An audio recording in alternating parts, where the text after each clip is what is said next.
Bismillahirrahmanirrahim. Alhamdulillahi rabbil alamin. Wassalatu wassalamu ala Rasulillah wa ala alihi wa sahbihi wa man tabi'ahum bi ihsan ila yaumiddin. Ba'd. فنراجع مراجعة يسيرة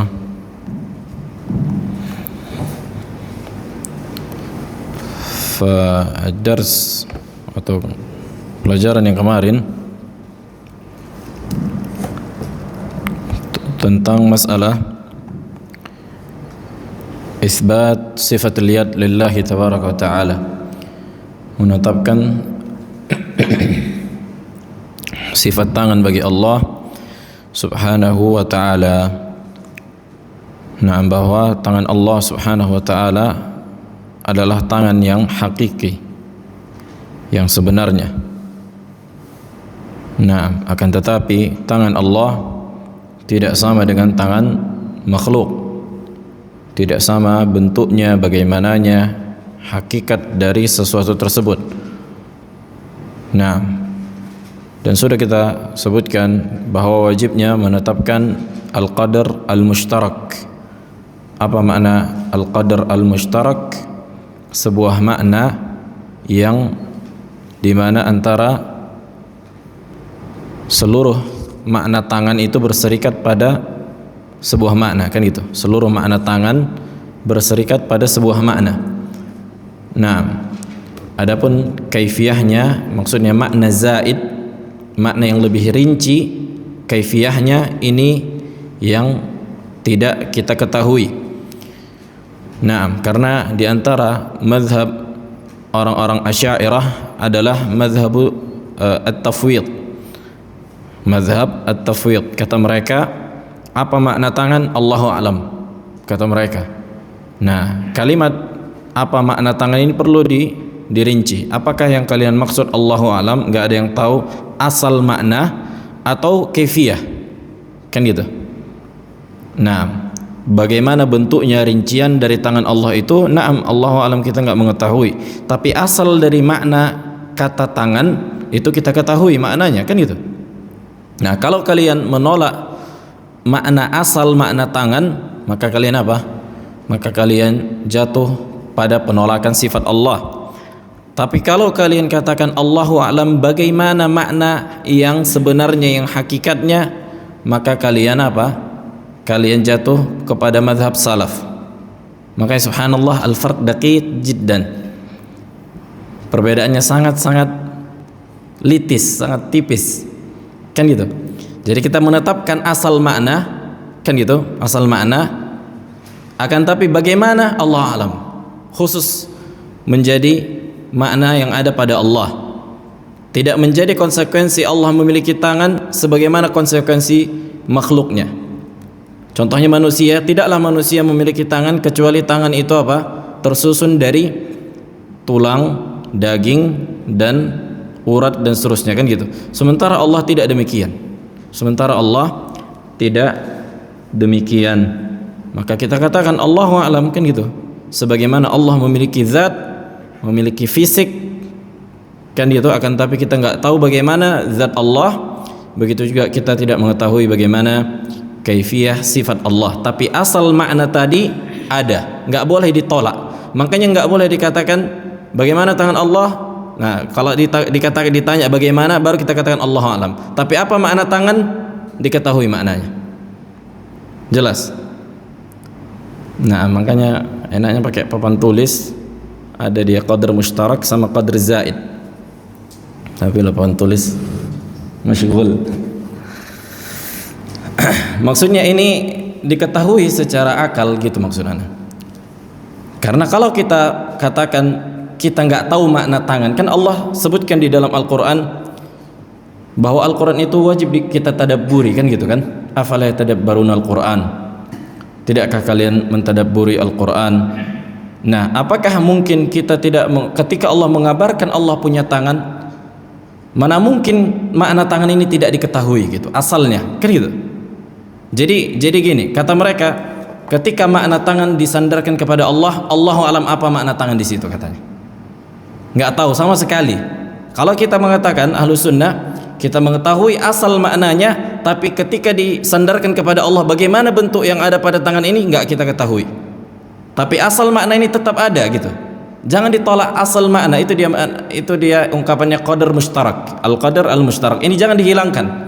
Nah, kalau orang-orang Asy'ariyah menolak al-qadar mustarak. Menolak al-qadar al-mustarak. Makanya al-farq daqiq. Nah, perbedaannya sangat tipis dari sisi lafaz kan gitu, dan makna juga. Karena mereka orang-orang Asy'ariyah, kenapa mereka menolak sifat makna tangan yang hakiki dalam rangka apa? Mensucikan Allah. Niat mereka mensucikan Allah.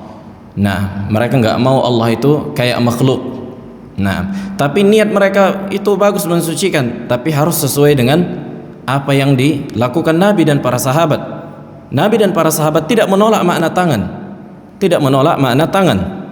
Nah, karena akan ada banyak side effect-nya gitu. Efek buruk dari menolak ini ada banyak. Karena Allah sebutkan juga bahwa Allah menggulung langit dan bumi pada hari kiamat kan gitu.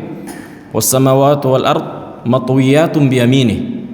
Allah gulung langit dan bumi pada hari kiamat, menunjukkan Allah memiliki tangan yang hakiki. Tapi bagaimana cara menggulung itu, Allahu a'lam. Allah gulung langit dan bumi. Nah, begitu juga Allah sebutkan kataba, ini disebutkan dalam hadis, kataba li Musa alaihi salam wa khattalaka Taurah, dan Allah tuliskan, Allah menulis. Bagaimana menulisnya Allah, Allahu a'lam. Kan begitu. Begitu juga ada masalah al-mumassah pada sifat tangan yang ada pada Allah. Begitu juga masalah istiwa.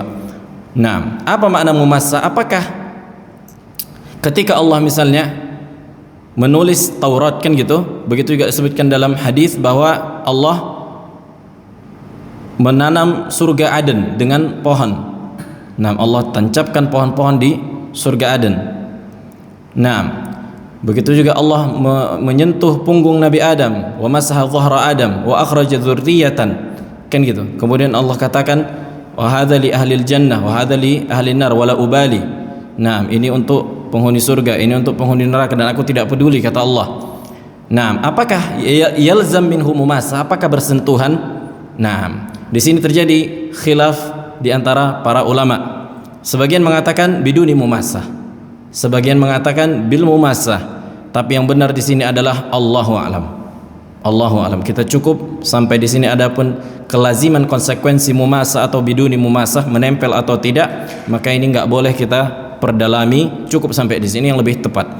Adapun para ulama salaf yang mengatakan bimumassah dalam rangka menolak orang-orang Asy'ariyah. Kenapa rupanya kalau bersentuhan? Enggak ada yang mudarat di situ, gitulah kira-kira. Akan tapi yang benar lebih utama kita tinggalkan, enggak perlu kita bilang bimumassah atau biduni mumassah, karena Allahu a'lam kan itu. Bisa jadi itu masuk ke dalam bentuk takyif, bimumassah atau biduni, bersentuhan atau tidak bersentuhan. Yang penting Allah sebutkan di dalam hadis sebagaimana kata Nabi, Allah mengusap punggung Nabi Adam, begitu juga Allah menulis Taurat, begitu juga Allah menanamkan Jannatu Aden dengan pohon-pohon. Nah,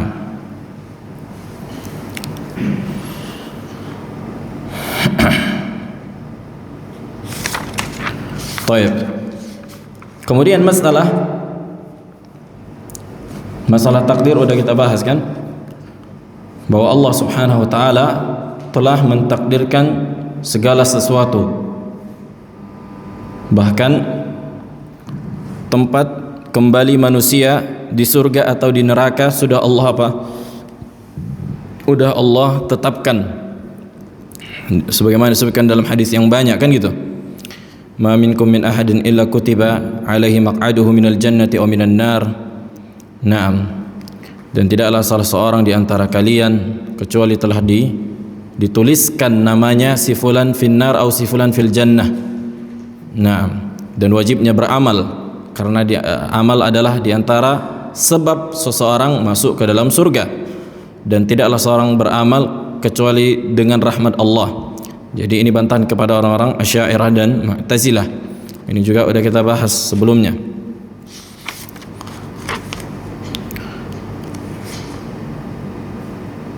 Baik, sekarang masuk pembahasan masalah al-iman.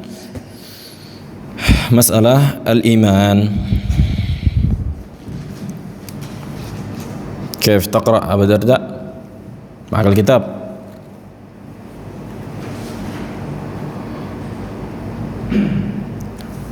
Baca matanya saja, kalau syarahnya terlalu panjang. Al-iman qaulun wa amal.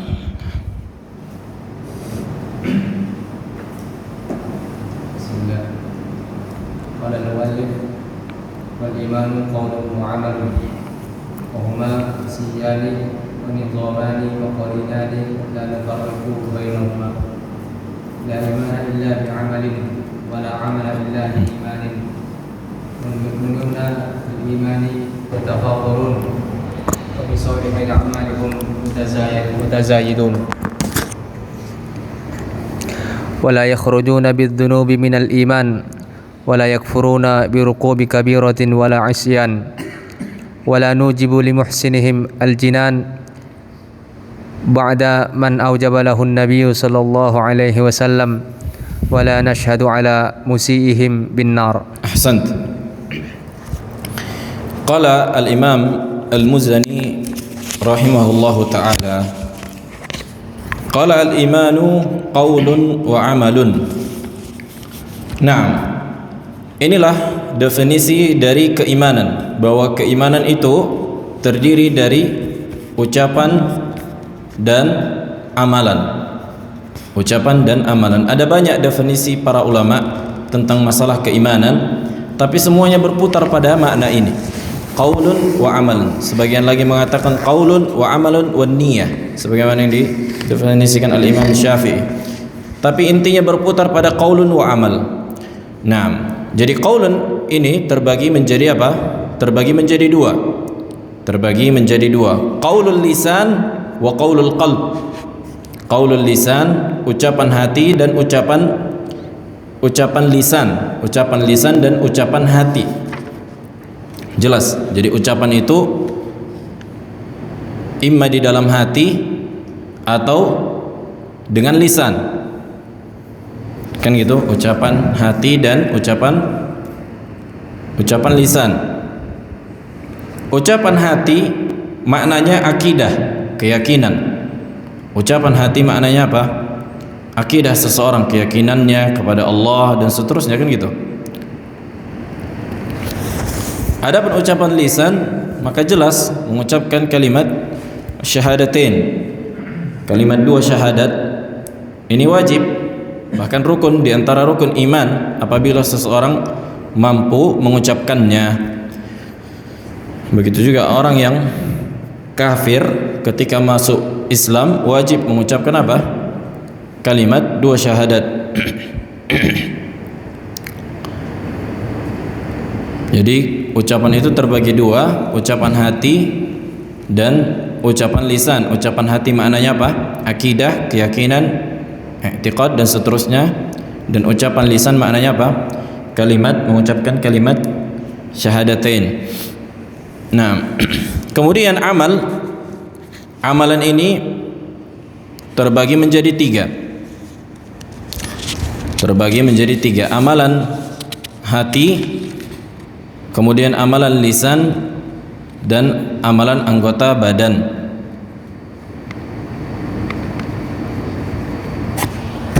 Sebenarnya duanya itu, amalan hati dan amalan anggota badan. Adapun lisan di antara anggota badan, kan gitu. Cuma supaya lebih rinci saja.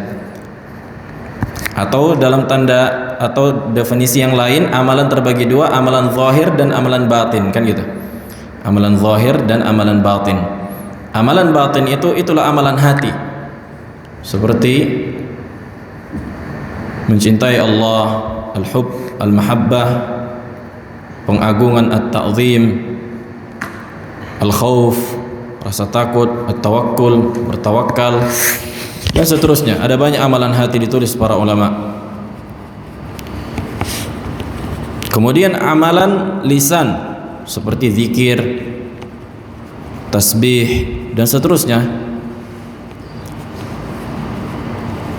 Begitu juga amalan apa? Anggota badan, kan gitu. Seperti sholat, haji.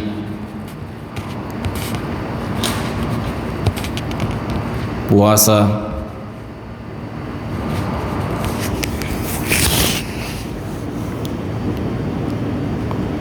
Apakah meninggalkan perbuatan di antara amalan? Apakah meninggalkan perbuatan di antara amalan? Apakah meninggalkan perbuatan di antara amalan? Halit tark yu'addu amalan. Ini disebutkan usuliyun kan gitu. Apakah meninggalkan perbuatan antum diam aja kan itu, apakah itu amalan? Hah? Gimana Aba Rizki?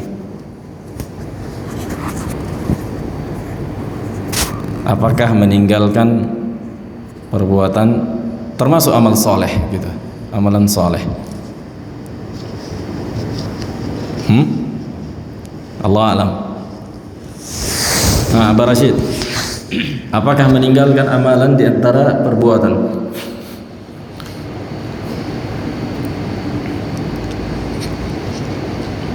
Gimana kira-kira?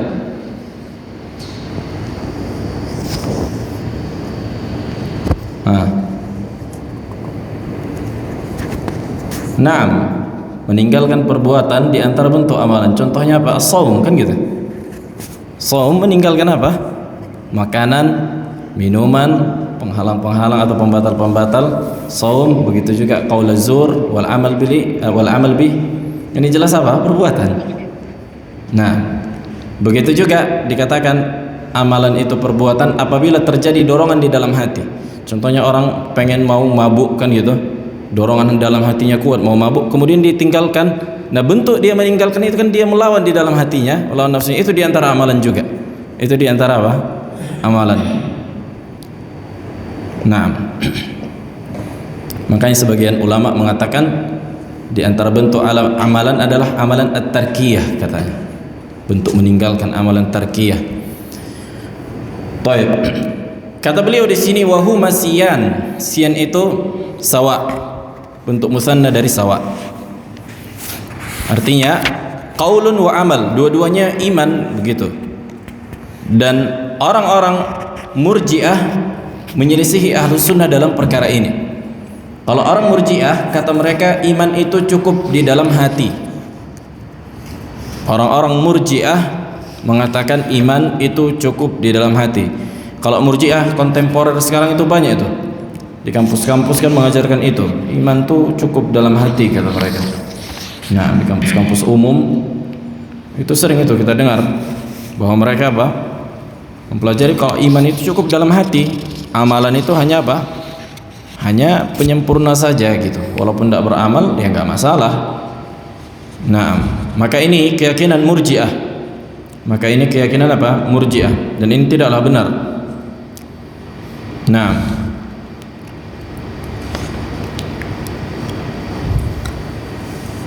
karena mereka mendefinisikan iman itu hanya pada tasdik, membenarkan saja, udah cukup itu kata mereka.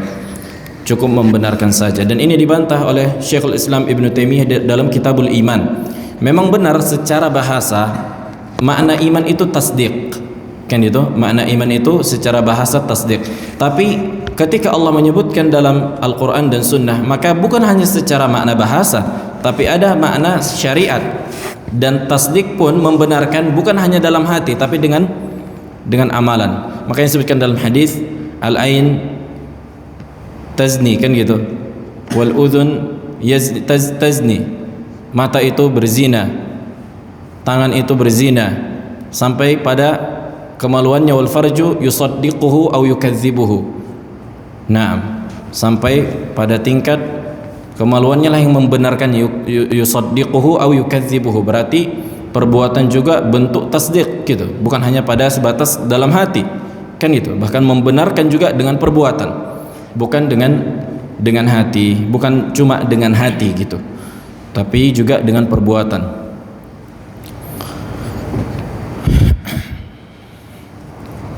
Adapun secara bahasa, maka sebagian mengatakan makna iman huwa at-tasdiq wa hadha bil ittifaq. Sebagian lagi di antara Syekhul Islam Ibn Taimiyah mengatakan bahwa apa?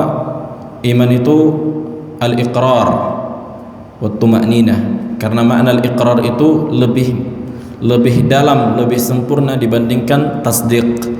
Dan para ulama yang mendefinisikan iman itu membenarkan, kata mereka bukan hanya pada cukup membenarkan saja kan gitu. Ini kan secara makna bahasa. Adapun makna istilah ini lebih khusus dibandingkan makna bahasa. Dan khilaf, yani la yakad khilaf lafzi. Nah, la ba'as. Dan ulama muasir, ulama yang kontemporer di antara Ibnu Utsaimin, Ibnu Baz, yang para ulama yang masyhur, mereka senantiasa mendefinisikan secara bahasa iman itu al-iqrar. Nah,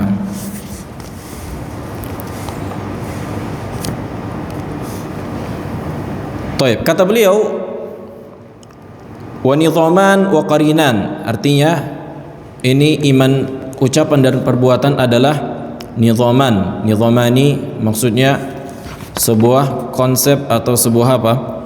Sebuah aturan, kan gitu, yang nggak pernah bisa dilepaskan. Qarinan, senantiasa bergandengan gitu, nggak boleh dilepaskan antara keyakinan hati dan amalan dan ucapan juga. Nah, karena ada sebagian firqah, namanya firqah al-karramiyah, mereka mengatakan iman itu cukup hati dan lisan, atau cukup dengan lisan, afwan. Kata mereka cukup mengucapkan kalimat dua syahadat. Nah, kelazimannya bagi karramiyah, orang-orang munafik kafir, orang-orang munafik kafir, dan mereka katakan demikian juga. Nah, cuman itu kan gitu, la yakadu khilaf lafzi.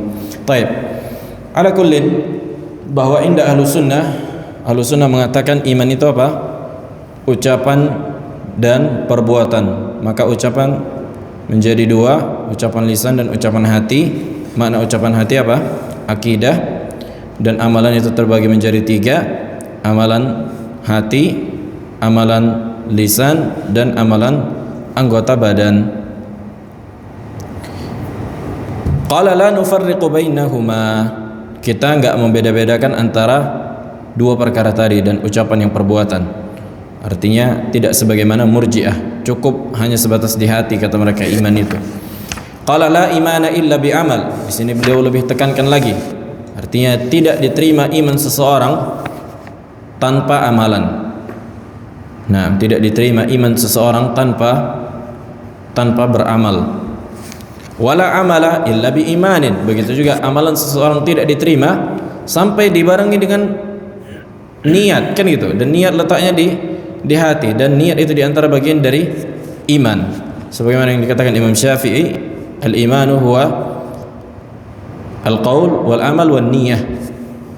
Nah, wal mu'minuna fil imani yatafadalun, orang-orang beriman pada keimanan mereka di dalam hati itu bertingkat-tingkat.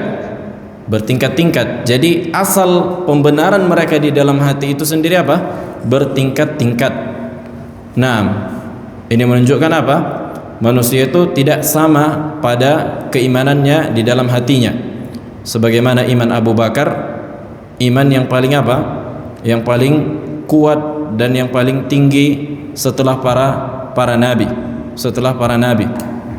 Nah, di antara dalil yang menunjukkan itu, qauluhu ta'ala, wa kadzalika auhayna ilaika ruhan min amrina ma kunta tadri mal kitabu walal iman walakin ja'alnahu nuran nahdi bihi man nasha'u min ibadina. Kata Allah apa?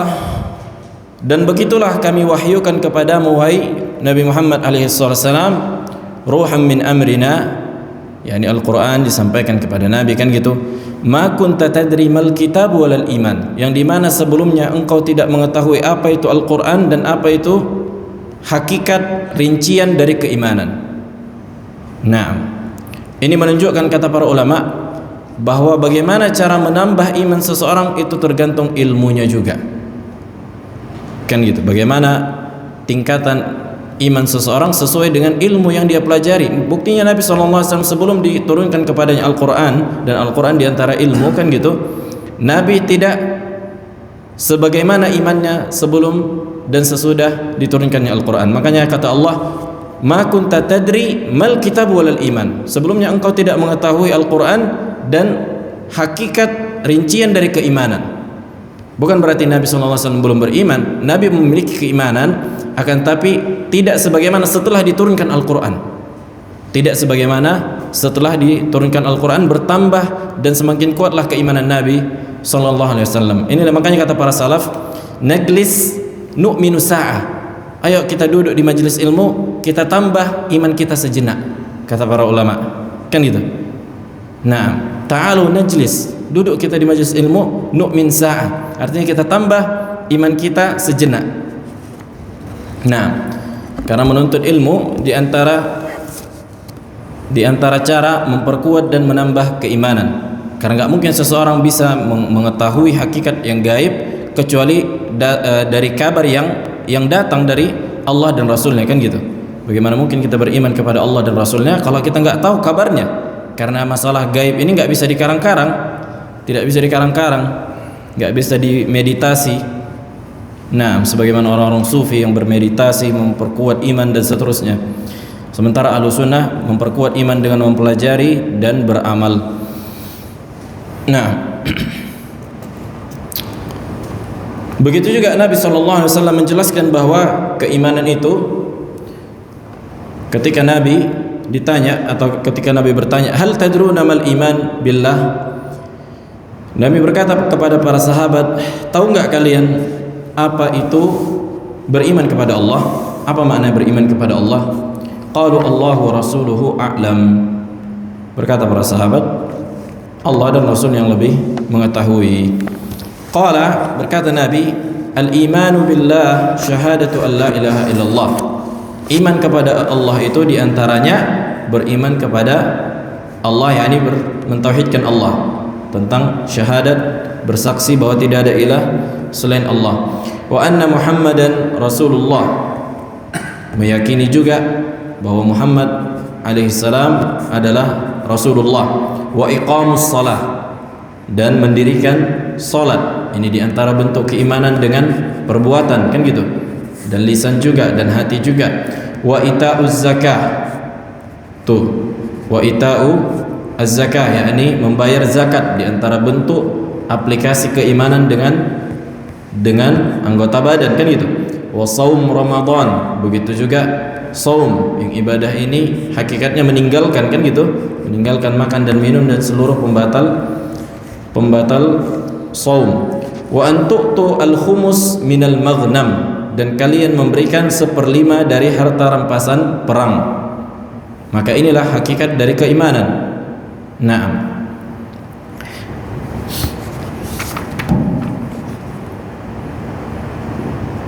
Kemudian masalah al-iman wal islam wal ihsan sudah kita bahas di pertemuan sebelum-sebelumnya, kan gitu, bahwa Islam itu apa?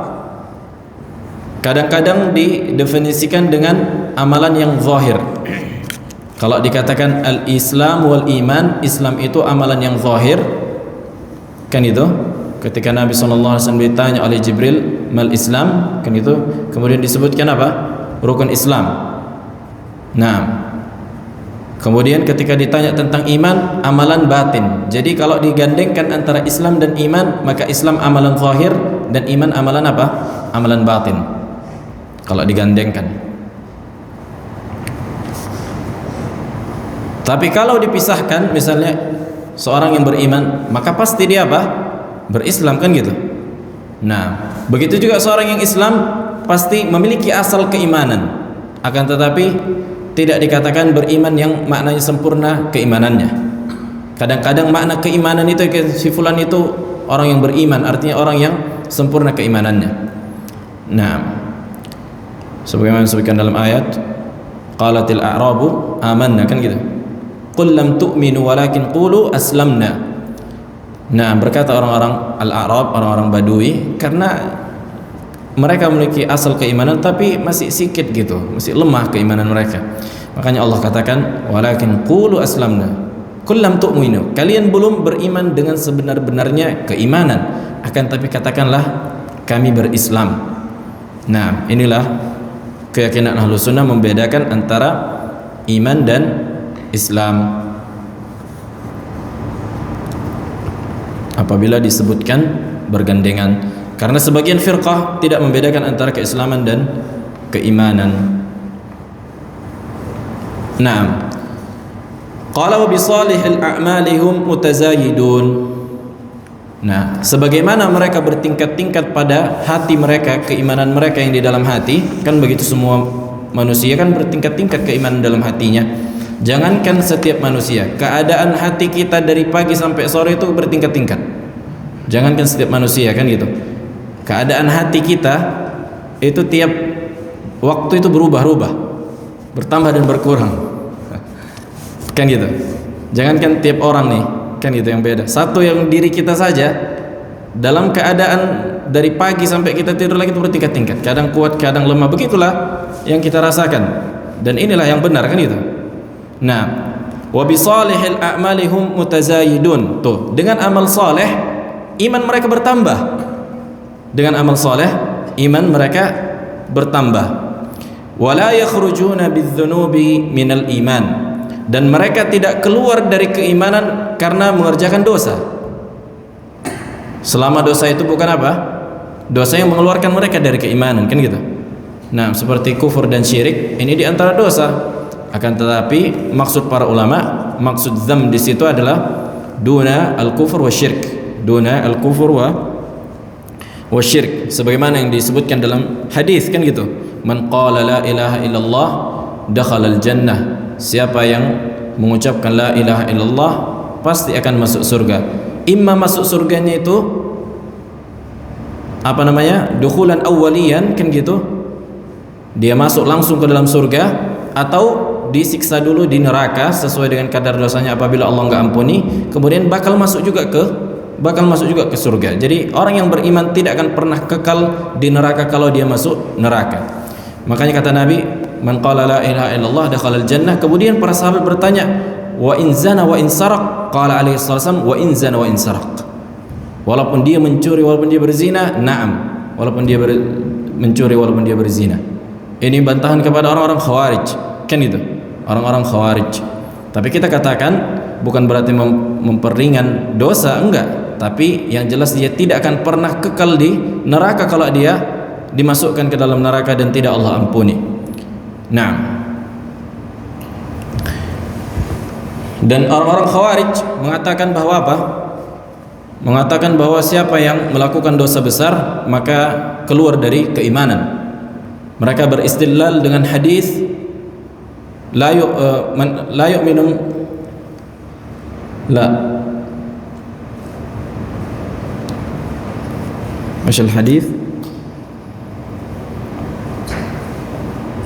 la yazni zani hina yazni wa huwa mu'min wa la yasriq sariq hina yasriq wa huwa mu'min. Sebutkan dalam hadis riwayat Bukhari fima adhkur, kata Nabi SAW, tidaklah, kan gitu, la yazni zani hina yazni wa huwa mu'min, dan tidaklah seorang yang berzina ketika dia berzina dan dia beriman. Maknanya annal mu'min la yazni fa idza zana falaysa bimu'min, kata mereka. Kan ini mafhum hadisnya, orang yang beriman tidak akan berzina. Tuh, kalau dia berzina maka dia bukan beriman. Tapi apakah dikatakan kafir? Kata Mu'tazilah, dia enggak kafir karena disebutkan dalam hadis bukan kafir gitu. Makanya mereka katakan manzilah baina manzilatain, antara mukmin dan kafir. Kalau orang khawarij enggak, kita keluarkan orang itu. Nah, dan mereka beristidlal dengan ayat-ayat dan hadis yang menunjukkan kufurnya di situ. Maka kita bagi kufur itu kan ada dua, ada kufur akbar dan kufur asghar. Nah, begitu juga disebutkan dalam hadis, la tarji'u min ba'di kuffaran yadribu ba'dukum unuqa ba'd. Kata Nabi SAW, janganlah kalian kembali kepada setelah wafatnya atau setelah diutusnya aku, kembali ke kufuran. Apa itu? Kalian saling berperang. Itu menunjukkan peperangan katanya apa? Peperangan katanya membatalkan keislaman, kufur disebutkan dalam hadis. Maka kita katakan di sini kufur apa? Kufur duna kufur. Kufur duna kufur artinya kufur kecil. Nah, bahkan kufur nikmat sendiri juga apa? Di antara bentuk kufur, kan gitu. Tapi kufur asghar, tidak mengeluarkan seorang dari keislaman.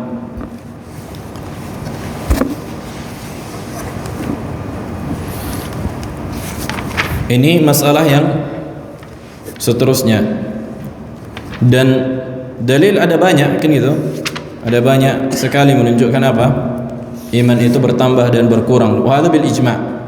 Wa hadza bil ijma', kesepakatan para ulama dari zaman ke zaman, dan bahkan kita rasakan iman kita bertambah dan berkurang. Taib. Kemudian wala nujibu li muhsinihim al-jinan ba'da man awjaba lahu nabiyyu alaihi wasallam.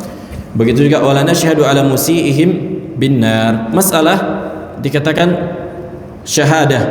Masalah syahadah artinya enggak boleh kita pastikan, kita vonis orang yang sudah wafat kan gitu, apakah dia di antara penghuni neraka atau penghuni surga. Ini bagi orang yang muslim yang wafat di atas keislaman. Jelas. Tapi boleh kita katakan secara umum. Ini maksudnya ta'yin, kita tunjuk hidung si fulan ini, oh penghuni surga. Ini enggak boleh dikatakan kecuali yang datang dalilnya dari Nabi alaihi wasallam. Sebagaimana al-mubasysyirin bil asyara mubasysyirin bil jannah kan gitu, 10 orang yang sudah divonis Nabi masuk surga. Begitu juga Uqasyah bin Mihsan, begitu juga para anbiya. Naam. Maka ini semua datang dalilnya dari Al-Qur'an dan Sunnah. Adapun selain dari itu, maka enggak boleh kita katakan si fulan itu di surga atau si fulan itu di neraka. Nah, memvonis seseorang secara individu ini tidak dilakukan. Ini tidak dilakukan Ahlus Sunnah. Maka kita katakan yurja ala al-muhsin wa yukhafu ala al-asi. Hakala kata para ulama. Nah, diharapkan dia masuk surga karena kebaikannya dikenal orang-orang soleh, dan kalau dia mati di atas dosa dikhawatirkan dia masuk neraka. Tapi enggak boleh kita pastikan. Hatta orang yang mati di atas dosa, misalnya lagi nyabu kan gitu, liyadzubillah, mati su'il khatimah, jelas. Apakah kita katakan oh ini finnar lah ini? Enggak boleh kita katakan finnar kan gitu. Selama dosanya tidak menunjukkan kekufuran dan kesyirikan, maka tidak boleh kita ponis seseorang di surga atau di neraka. Tapi kita khawatirkan dia diazab kan begitu. Wa yukhafu ala al-asi. Maksudnya orang yang meninggal kan. Adapun di dunia jelas bisa jadi dia apa? Bisa jadi dia bertobat. Begitu juga orang yang kafir yang masih apa? Yang masih hidup, tidak boleh dipastikan dia di surga atau di neraka. Kemudian masalah hal nashhad ala man mata ala al-kufur. Apakah kita bersaksi, artinya kita vonis orang kafir yang mati di atas kekufuran? Ini finnar. Contohnya masalan Stephen Hawking orang ateis kan mati di atas kekafiran. Nah, apakah kita oh ini finnar? Adapun yang ada dalilnya jelas kan gitu. Contohnya Fir'aun. Nah, kemudian Abu Lahab kan gitu. Kemudian paman Nabi alaihissalam. Maka ini jelas. Tapi kalau nggak ada dalilnya, orang yang mati yang jelas, apakah kita vonis masuk neraka? Kaif jawab?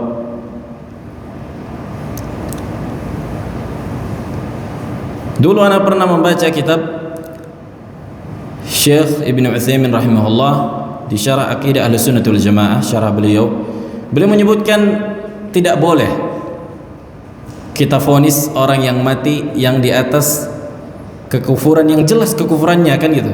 Bukan beliau meragukan orang ini enggak masuk neraka, akan tapi kita khawatirkan, kata beliau, dia bertobat kita enggak tahu, katanya gitu. Dia bertobat kita enggak tahu.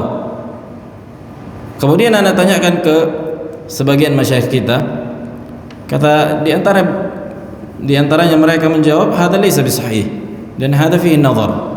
Adapun orang yang sudah diyakini dia mati di atas kekufuran, maka kita katakan huwa finnar, dia di neraka.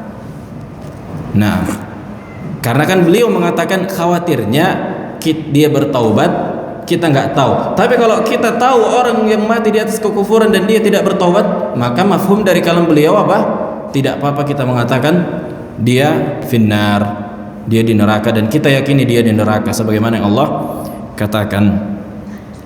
Begitu juga disebutkan dalam Al-Quran, hatta yatabayyana annahu min ashabil jahim. Nah, tidak layak bagi Allah, tidak baik bagi Rasulullah dan orang beriman memintakan ampunan kepada orang yang apa? Orang yang mati di atas kekufuran. Nah, setelah jelas bagi mereka orang yang mati di atas kekufuran itu apa?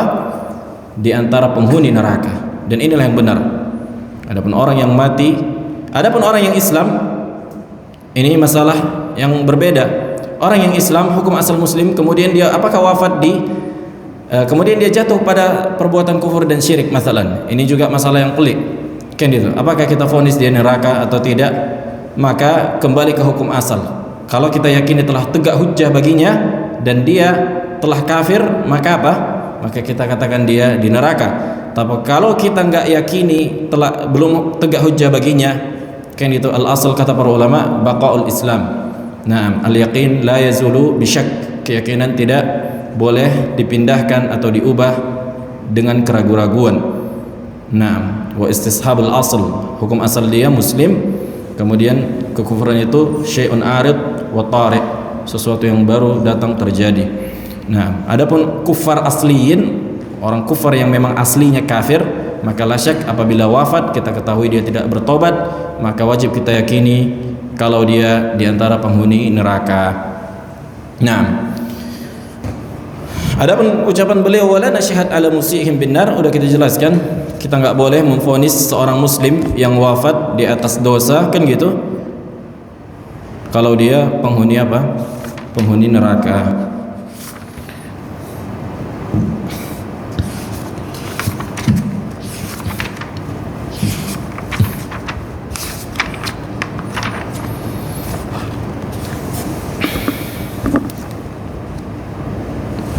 Nah, fi soal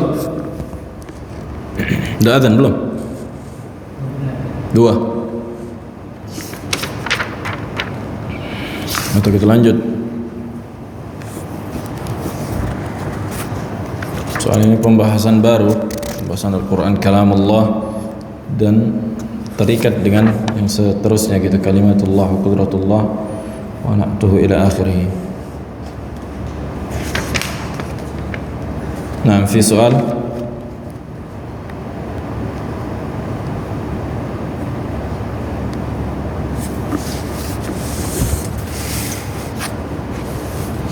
Nah, fi soal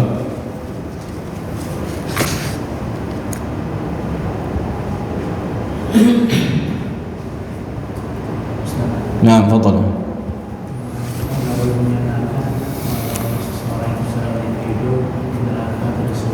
Nah,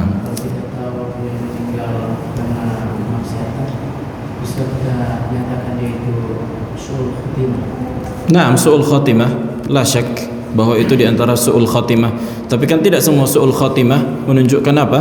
Kalau dia penghuni neraka, kan gitu. Tidak semua su'ul khatimah itu mengharuskan masuk neraka, enggak. Karena nanti di hari kiamat dia ditimbang amalannya, kan gitu. Ditimbang amal, bisa jadi ada amalannya yang luar biasa yang bisa mengalahkan dosa-dosa yang ada di dunia, kita nggak tahu, kan gitu. Nah, kita nggak tahu gitu.